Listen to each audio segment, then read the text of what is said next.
Get accepted by the best.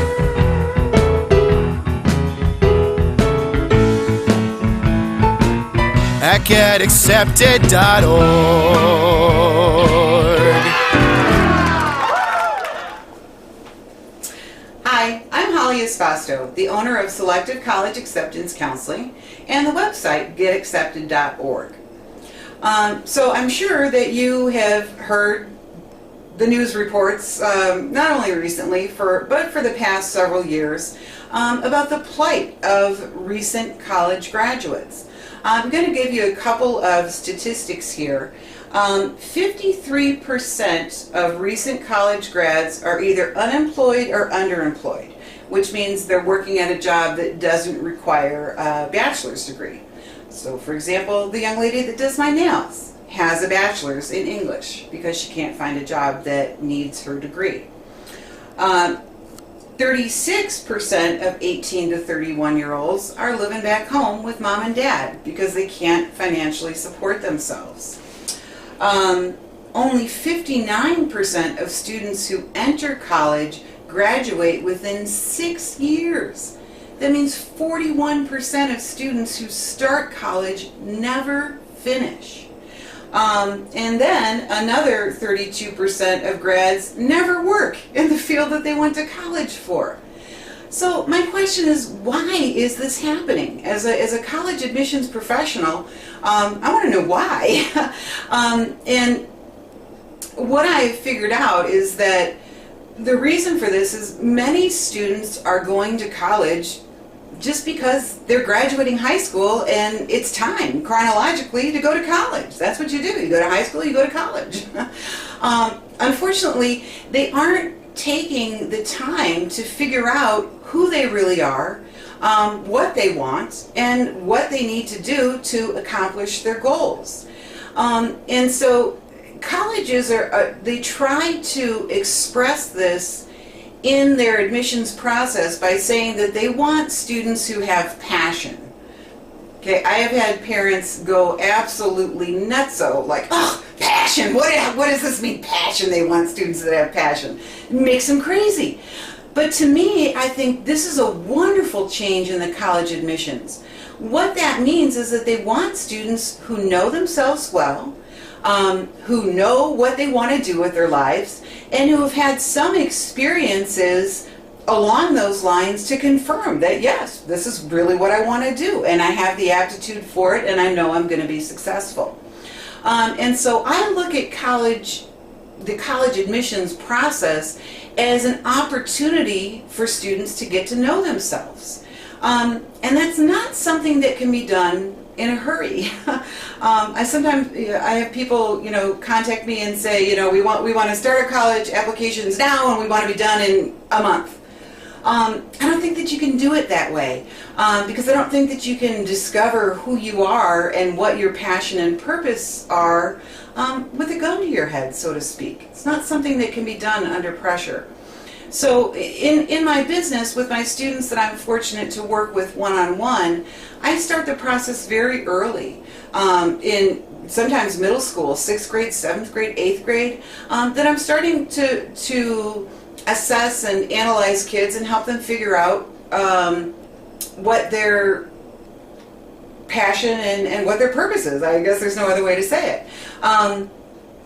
So anyway, for years I used a whole battery of tests and assessment and career tests and agreeableness scale and the multiple intelligences, but I couldn't find anything that was leading me to who is this student underneath who they think they should be, and underneath that sort of personality, which is kind of the mask that we put on to protect ourselves from the world.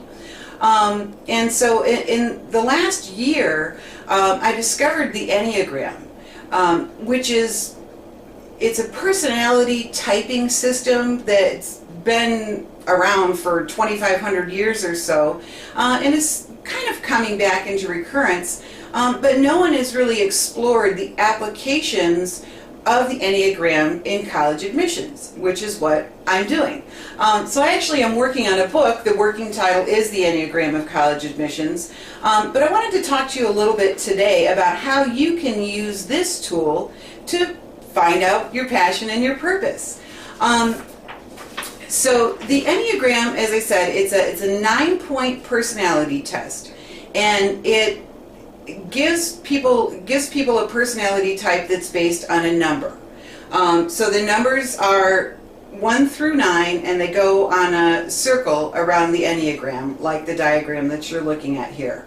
And you can see that that's broken into 3 triads. There's a gut or a body center at the top.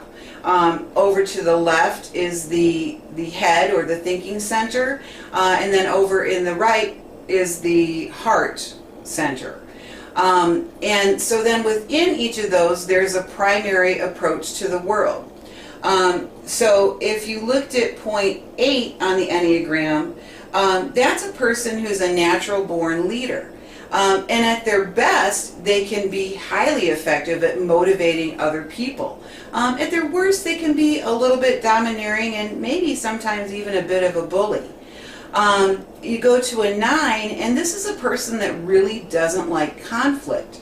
And because of that, very often they don't know who they are and what they actually think and feel, because they're trying so hard to keep the peace, and have this tendency to just kind of want to go with the flow. Then you go to the 1, and the 1 is more of a perfectionist. They want things to be orderly. Have a very clear sense of integrity and right and wrong, and can sometimes be a little bit judgmental or inflexible. If you go to the heart center at point 2, point 2 is the helper or the giver. These are people who get their sense of worth by helping other people. At their best, they're sort of the Mother Teresas of the world. At their worst, they can be a little bit manipulating.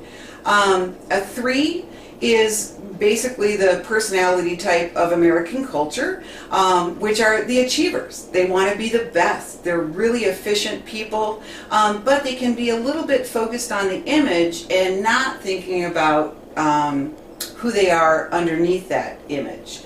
At 4, we see, sometimes you hear them called the artist or the tragic romantic, but it's people who get their sense of self-worth from being unique or different. Think about Lady Gaga's public image as being similar to that of a 4. When you go to 5, 5s are people, they're called the thinker. They need to have all the information. They need to know what's going on. They can have a tendency to withdraw and not want to get involved in social relationships so that they have time to think and process information. Then you go to 6, which they're sometimes called the loyalist or the skeptic. 6s are people who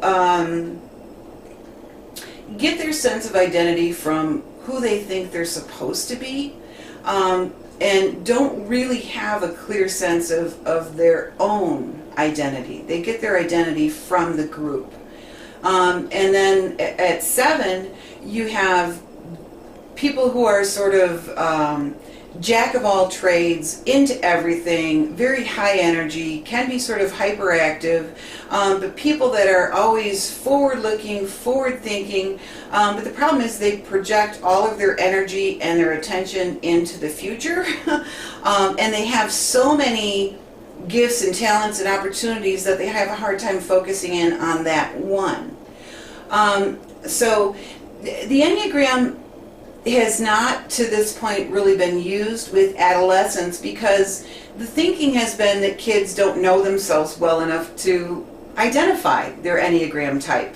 I personally think that the Enneagram is a tool to lead students to their self-knowledge, and that's how I use it.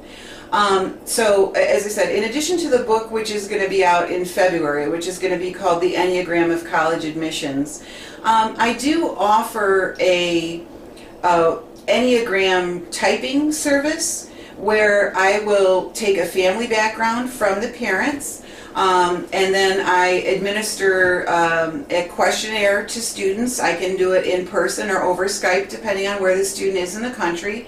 But I'll guide you through this process of identifying your Enneagram type, and then going beyond that to say, what does this way that I present myself to the world say about who I really am and my authentic self?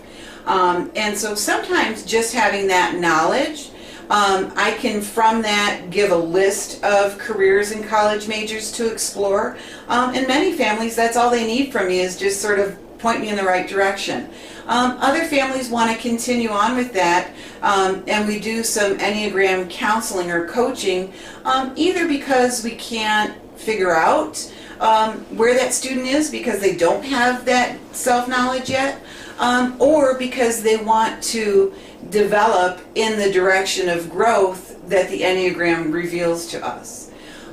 So anyway, as I said, I think the key to being successful in college is to know who you are and what you want before you start college. And if you don't, you're seeing a trend more and more of students taking a gap year or sometimes 2 years to figure out who they are and what they want before they go and spend the money on a bachelor's degree, which isn't going to help them get a job. So, as I said, you can find out a little bit more about the Enneagram at my website, getaccepted.org.